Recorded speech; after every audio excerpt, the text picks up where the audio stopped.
चलिए ठीक है, तो स्टार्ट करते हैं।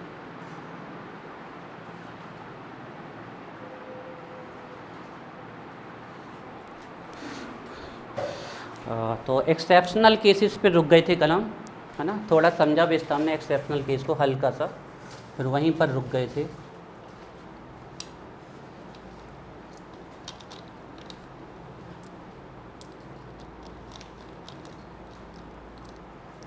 देखो, हमने आपको ग्रुप्स में बताया था, हम पढ़ रहे थे periodic trend in groups and periods. तो लास्ट भी studied general concept, generally on moving top to bottom in a groups और up to down in a groups, size of atom और एटॉमिक रेडियस इंक्रीज।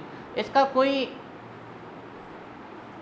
इसमें कोई ऐसी बड़ी चीज़ नहीं कि जो हमें समझ में नहीं आए। सीधी सी बात है, सेल्स के नंबर बढ़ रहे हैं, तो अगर सेल्स के नंबर बढ़ेंगे तो जैसे जैसे सेल्स बढ़ती जाएगी साइज भी क्या होती जाएगी, बढ़ती जाएगी।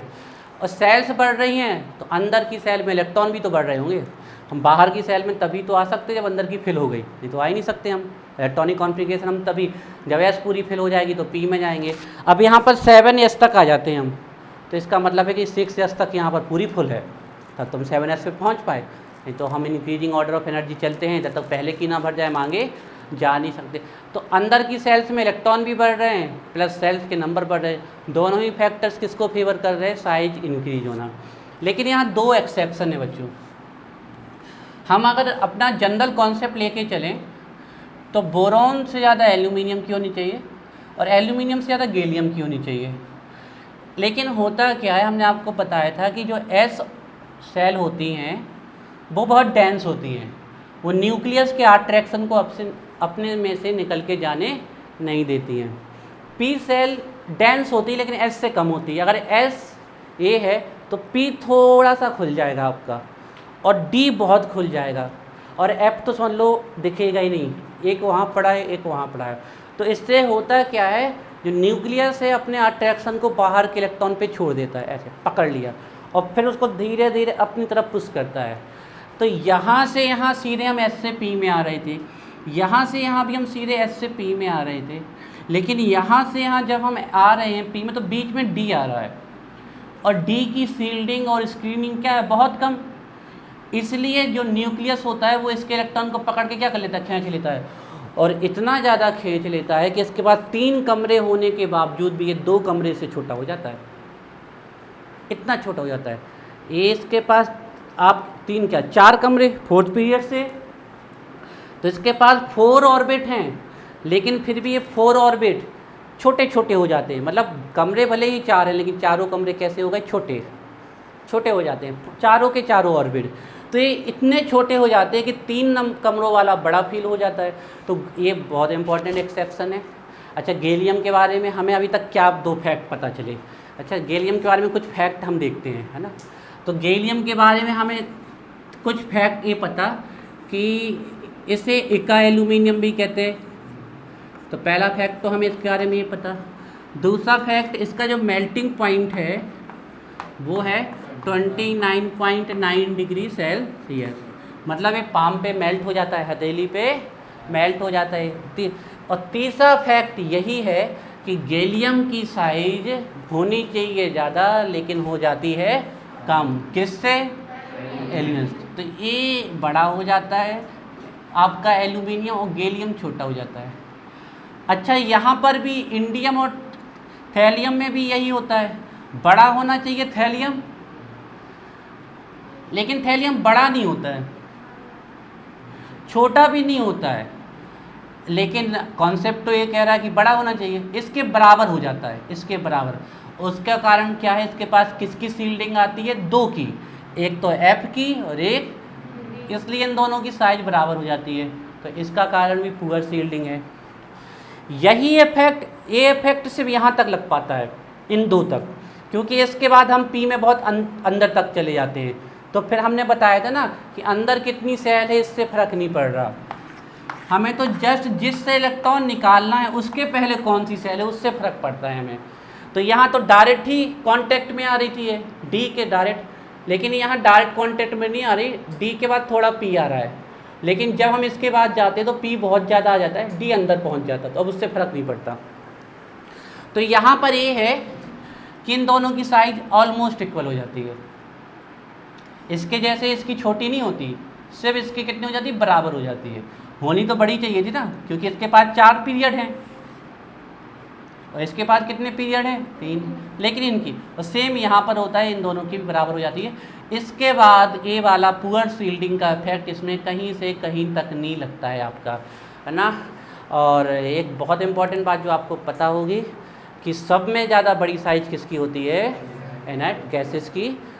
3 के बाद वो उसकी हो जाती है। हाँ, अब इसको हमने एक्सेप्शन वाला नहीं लिखवाए थे ना आपको, और एक्सेप्शनल केस तो लिख लें हम पहले, ये हाईलाइट करके इसीलिए हमने छोड़ रखी थी कि अब लिखवाएंगे।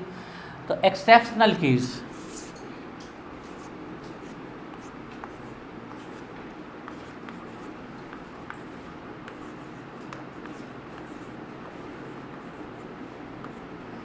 एक्सेप्शनल केस या फिर एक्सेप्शनल केस नहीं बनाना तो आप की पॉइंट्स बना लीजिए।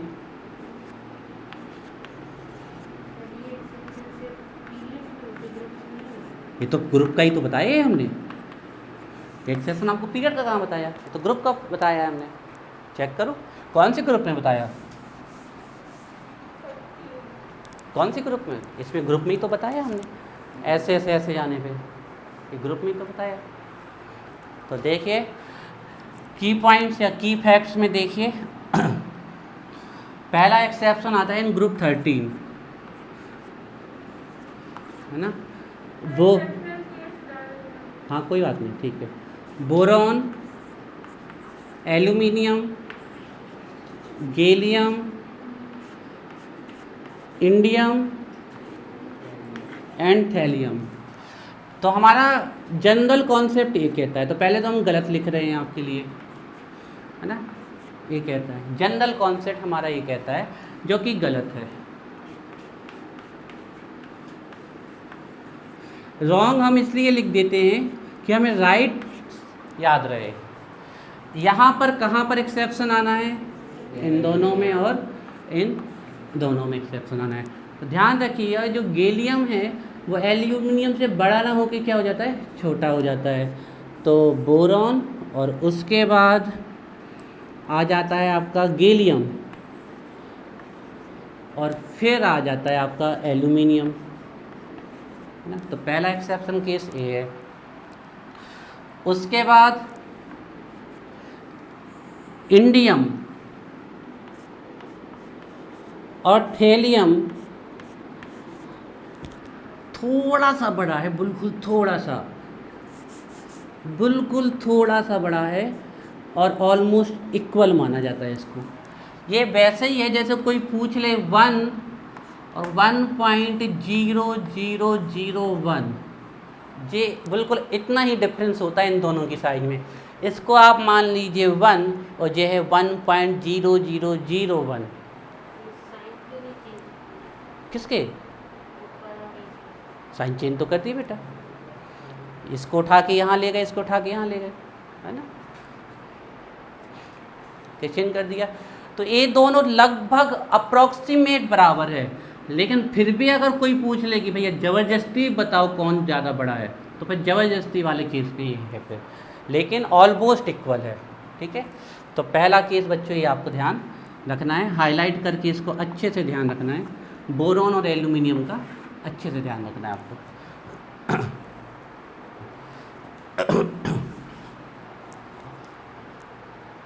तुम लोगों को 7:35 तक पढ़ाएंगे, फिर उसके बाद थोड़ा सा आयरा को हमें बताना है कुछ चीज़ें, और कुछ पिछली दिन नैन्सी को बताएंगे। और 8 बजने में 10 या 5 मिनट पहले छुट्टी कर देंगे। इसमें 10-5 मिनट पहले छुट्टी कर रहे हैं, मतलब 12 मिनट पहले छुट्टी हो जाएगी आपकी 8 बजने में से। आपकी था ना, या आपको जल्दी थोड़ा सा, है ना, उसी को देख रहे हैं। आप देखना इतने में जाके अगर ठीक लग रहा है तो और जल्दी करेंगे, है ना।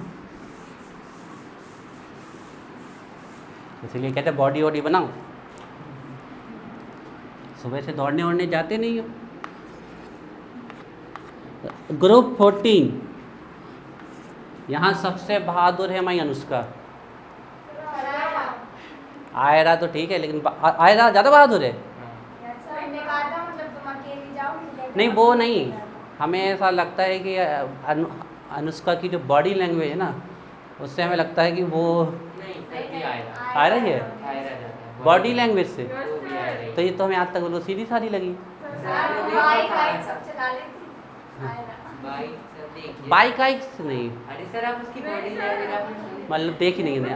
आप लोग करीबी जानते हो किसको किसको पटका है, पटका किसी से बहस हुई है इसकी? सुनाया। हाँ सर इससे मजाक उड़ाता सर। अब तो हमें मानना ही पड़ेगा, जब पूरा क्लास ही बोल रही है तो पे हम कुछ नहीं कह सकते। अभी एक जगह से पढ़ा था सर कह रही थी एक आध हाथ की हो तो गजब, मतलब तुम लोग एक दूसरे को भी छोड़ते नहीं हो। ऐसे नहीं बोला करो सबके सामने, उसकी भी तो कोई सेल्फ रिस्पेक्ट है। तो तुम अकेले में को कह देती रसी एक हाथ की हो तो ठीक, तुम सबके सामने कह रही नहीं, ऐसे नहीं, क्योंकि एक अपनी सेल्फ रिस्पेक्ट है, ऐसे नहीं कहा करो, थोड़ा ध्यान रखा करो। ये तो भैया बहुत हैवी है, फिर तुम्हें ठीक बता दिया। चलो भाई, कार्बन सिलिकॉन जर्मेनियम टिनलेट, ये रॉन्ग वन है। राइट वन में कोई ज़्यादा फर्क नहीं है, ठीक है। राइट वन भी यही ऑर्डर है, carbon silicon germanium tin and lead, यही ऑर्डर है बच्चों। बस यहाँ पर फ़र्क ये है कि वही बात है कि 1 और 1.0001 वाली बात है, बिल्कुल थोड़ा सा ज़्यादा होता है, जिसको अप्रॉक्सीमेट इक्वल होता है, ये भी अप्रॉक्सीमेट इक्वल होता है, ठीक है। और इन दोनों के लिए रीज़न आपको क्या लिखना है, ध्यान रखिएगा कि ऐसा क्यों होता है। तो इसका आपको हम आंसर लिख के दे रहे हैं, poor shielding effect, this is due to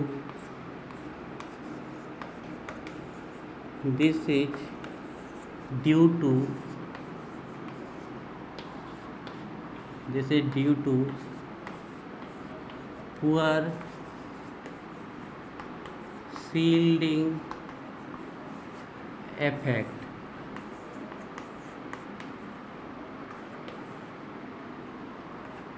ना ये है, सबका कारण यही है, इसका कारण भी यही है, इसका कारण भी यही है, और उसके पहले भी जो था उसका भी कारण यही, आंसर यही है। 2 नंबर में आएगा तो यही आंसर है। फिर order of poor shielding effect लिख देना है।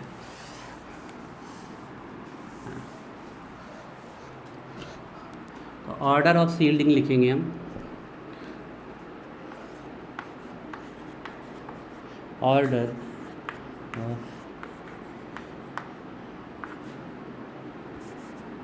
Of shielding effect. ये जो हमने लाइन लिखी है ना, ये पक्का आपको 11th 12th कहीं ना कहीं 2 नंबर ये लाइन दिला देगी आपको, है ना। कहीं ना कहीं क्वेश्चन आपको पक्का पूछ लेगा, इससे नंबर आपको अपनी लाइफ में अगर केमिस्ट्री ली हो तो कहीं ना कहीं पक्का मिल जाएगा। तो ऑर्डर ऑफ शील्डिंग इफेक्ट ये होती है कि एस की शील्डिंग सबसे ज़्यादा होती है, पी की उससे कम होती है, डी की बहुत कम होती है, और एफ की तो मिनिमम होती है, प्यूरेस्ट वन। तो ये है ऑर्डर ऑफ शील्डिंग इफेक्ट। तो ये है आपकी, अगर हम शील्डिंग इफेक्ट देख लें तो इसकी शील्डिंग स्ट्रॉन्ग होती है,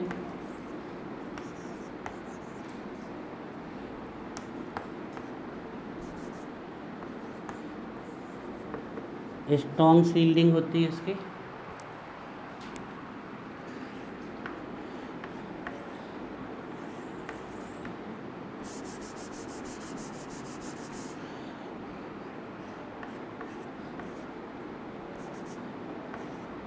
इसकी पुअर शील्डिंग होती है,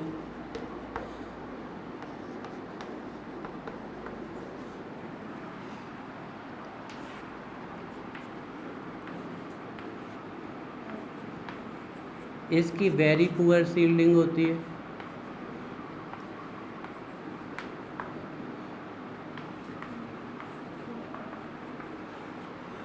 और ये तो सील्डिंग के नाम में कुछ है ही नहीं है।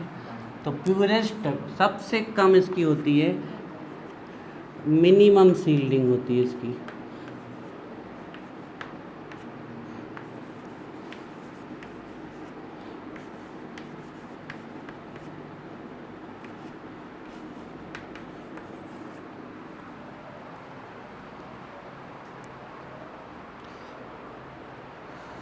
तो ये था आपका कारण। तो हमने ग्रुप्स में पढ़ लिया, हमारे ख्याल से सभी ग्रुप्स में अब आपको साइज पता है, कहीं से कहीं तक कोई डाउट नहीं होना चाहिए। अब आपको पूरे ग्रुप्स की साइज पता है आपको, ठीक है। अब हम आते हैं पीरियड्स में, ठीक है। तो पीरियड्स में हम साइज को देखते हैं, ठीक है।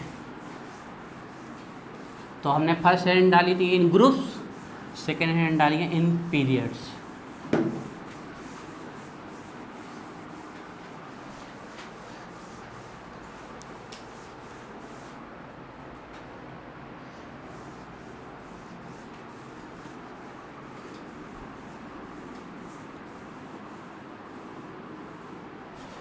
अब सेकेंड हेडिंग आ रही है हमारी इन पीरियड्स।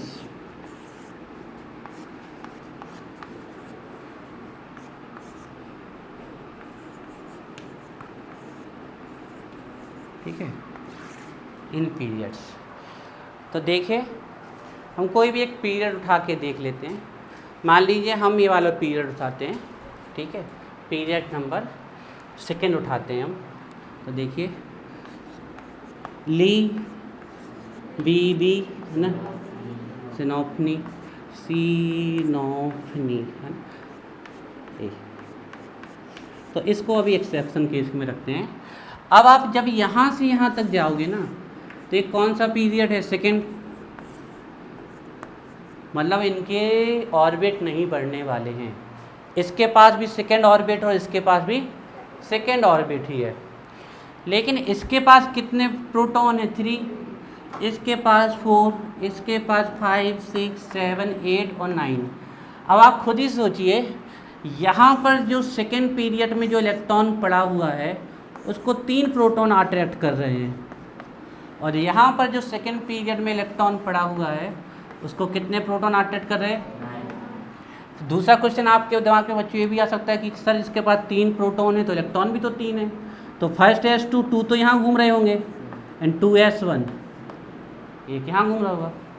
दूसरा क्वेश्चन होगा सर इसके पास तो 9 इलेक्ट्रॉन होंगे, तो फर्स्ट S2 तो इसमें कितने हैं? 2, ये न्यूक्लियस, फिर 2S2 और 2p आपकी 5, तो 2S2 2p5 ये दोनों इसी में हैं, तो 2 इलेक्ट्रॉन S के भी इसमें ही कहीं घूम रहे हैं और 5 भी इसके ही कहीं इसमें घूम रहे हैं आपके, ये आपके 1 2 एक ज़्यादा, ठीक है। अब अंदर तो कोई स्क्रीन आई नहीं कि इसको पकड़ ले, अब इसको जाके इस इलेक्ट्रॉन को पकड़ना है। इस इलेक्ट्रॉन को पकड़ने से ये इलेक्ट्रॉन कैसे बचा सकते हैं? हमें अगर कोई पीछे से पकड़े तो हमें स्ट्रेंथ मिल सकती है, बगल से पकड़े तो वो बात नहीं बन सकती है। और फिर भी हम तो चलो अपनी फिजिकली बात कर रहे हैं, तो इंसानों में और उसमें बहुत फ़र्क है। इंसान एक अलग तरीके से होल्ड कर सकता है, इलेक्ट्रॉन ऐसे होल्ड नहीं कर सकते हैं। तो अब होगा क्या, इन न्यूक्लियस के 9 प्रोटॉन इसको कहाँ खींच लेंगे? अपनी तरफ। साइज क्या हो जानी है? तो हम जब ग्रुप में जाते हैं तो साइज बढ़ती है और पीरियड में जाते हैं तो साइज छोटी होती है। उसका सबसे बड़ा रीज़न है कौन सा चार्ज इंक्रीज होता है? इफेक्टिव न्यूक्लियर चार्ज इंक्रीज हो जाता है हमारा, है ना, यही कारण है। तो लिख लेते हैं इस बात को, एक्सेप्शनल केस को बाद में लिखते हैं। तो लिखिए, जनरली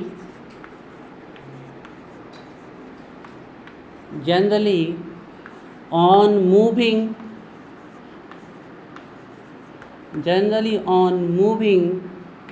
left to right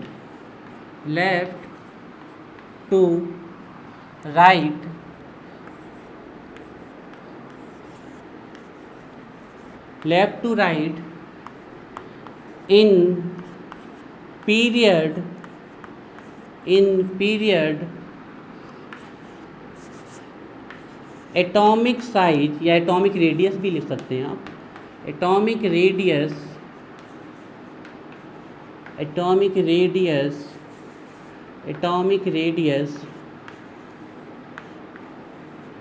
आप साइज भी लिख सकते हैं, atomic radius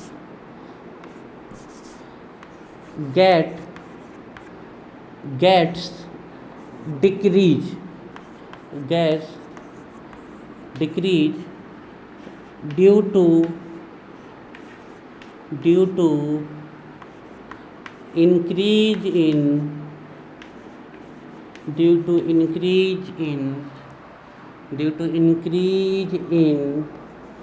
effective nuclear charge, due to increase in effective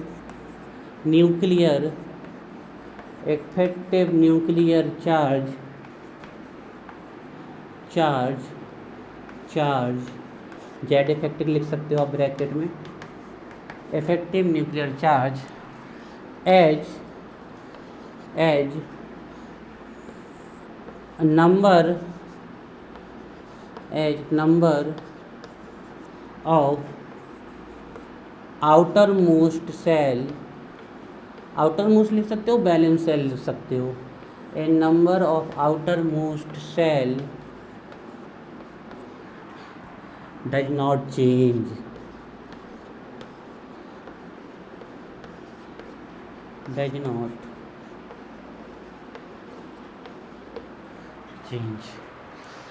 देखिए हमने क्या लिखा हुआ है, लैंग्वेज आपको समझ में आनी चाहिए।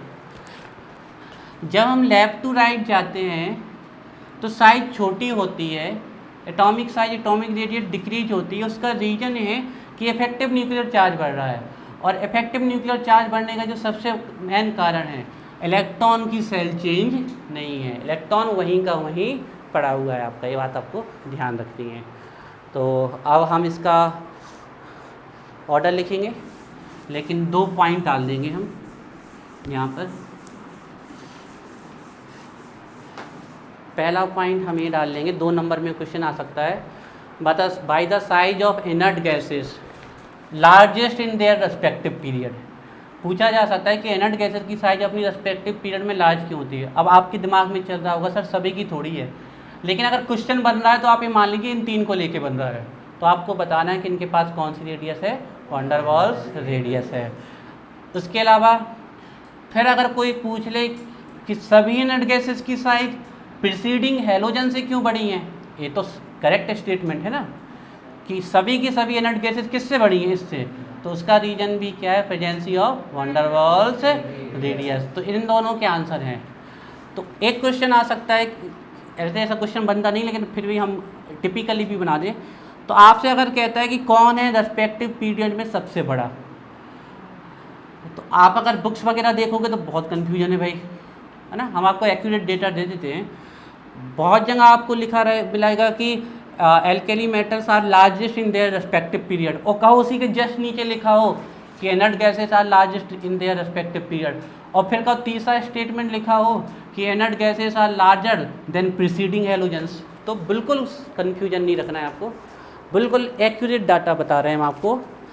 शुरू के जो आपके 1, 2, 3 पीरियड है, इसमें एल्केली मेटल सेकेंड नंबर पे आते हैं साइज पे। सबसे बड़ी साइज किसकी हो जाती है, इनकी, शुरू के 3 में। लास्ट के 3 में ये सेकेंड हो जाते हैं, और सबसे बड़े कौन हो जाते हैं, ये। तो इन दोनों के बीच में इतना कंपटीशन है, और बाकी तो कॉमन है कि यहाँ से यहाँ जाओगे तो साइज आपकी छोटी ही होनी है। इसलिए अच्छे से समझते जाओ, क्योंकि बस थोड़ी देर में हम क्वेश्चन ही क्वेश्चन लाने वाले हैं, तब आपका दिमाग चलना चाहिए, है ना, कैसे कहाँ से क्या चलना है, ठीक है ना। तो यहाँ पर हम 2 की पॉइंट लिख लेते हैं।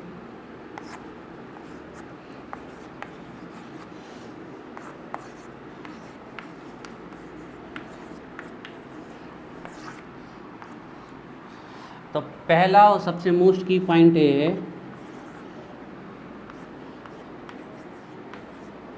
The size of,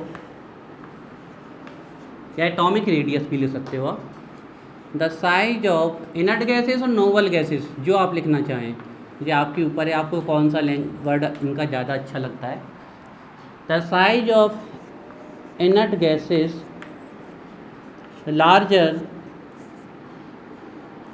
larger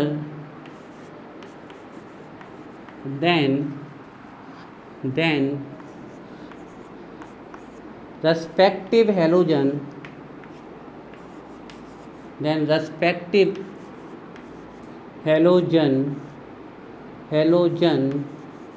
of period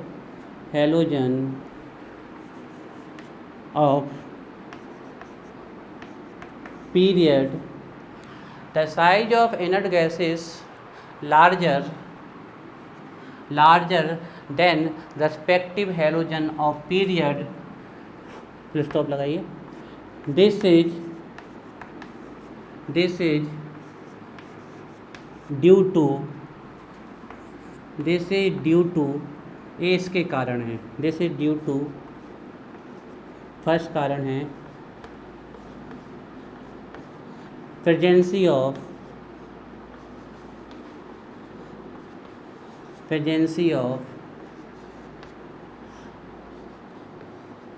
van der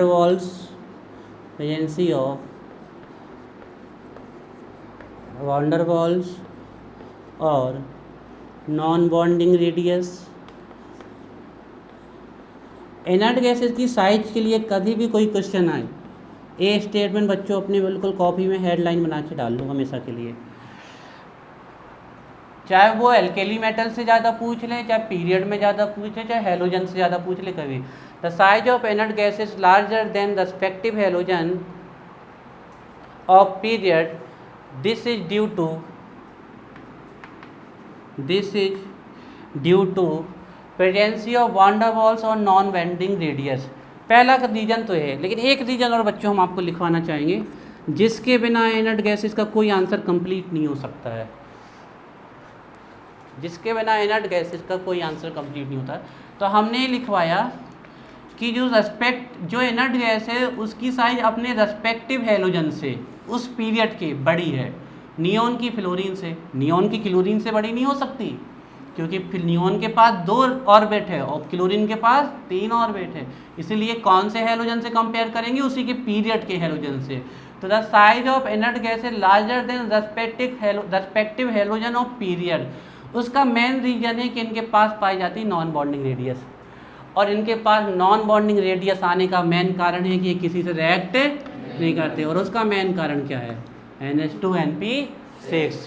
इसी के बेस पे एक रूल आएगा octet rule, chemical bonding and molecular structure में आप देखेंगे ऑक्टेट रूल। ऑक्टेट रूल का मतलब होता है 8 इलेक्ट्रॉन इन बैलेंस सेल और आउटर मोस्ट सेल। तो 8 इलेक्ट्रॉन होने से हो क्या जाता है, 8 इलेक्ट्रॉन होने से वो इनर्ट हो जाता है, जैसे कि कौन इनर्ट है, इनर्ट गैसेस। क्यों 8 इलेक्ट्रॉन होने से ऐसा कौन सा जादू कर गए कि इनर्ट हो गए, 8 इलेक्ट्रॉन होने से इनके पास ना आने की क्षमता बची और जाने को ये तैयार नहीं है। 8 इलेक्ट्रॉन होने से ये स्टेबल हो जाते हैं, इनके पास जगह नहीं है तो इलेक्ट्रॉन लेते नहीं है, तो रिएक्शन होती नहीं है।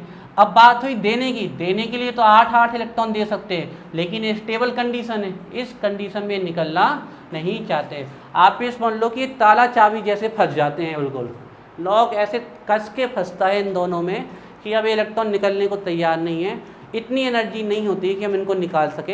हाँ, जब नीचे वाले इनर्ट गैस के पास पहुँचते, जीनॉन के पास, तो इसकी साइज थोड़ी बड़ी होती है, तो ये बड़ी मुश्किल से मानता है, निकाल देता है, लेकिन इतनी आसानी से नहीं मानता। ये भी सिर्फ 2 के साथ ही रिएक्ट करता है, एक फ्लोरीन एंड ऑक्सीजन, तो वो भी बहुत खतरनाक तरीके से होता है। तो पहला तो है presence of van der Waals radius और नॉन बॉन्डिंग रेडियस। दूसरा है प्रेजेंसी ऑफ इनर्ट गैस का कोई भी क्वेश्चन आए, जे वाला स्टेटमेंट सबसे इवन साइज के केस में तो भले ही वो सबसे ऊपर है, लेकिन बाकी कोई भी क्वेश्चन आ जाए इनर्ट गैसेस का, जे स्टेटमेंट डोमिनेट करेगा। प्रेजेंसी ऑफ फुली फिल्ड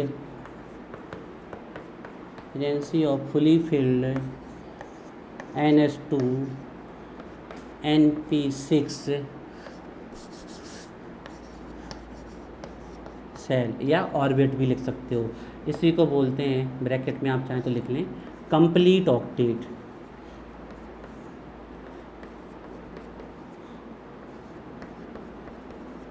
दो नंबर बच्चों आज आपके स्कूल एग्जाम के लिए तैयार हो गए। इनर्ट गैसेस से एक क्वेश्चन आता ही है, ए वाला स्टेटमेंट याद रखना, पूछ लिया जाएगा डायामैग्नेटिक क्यों है,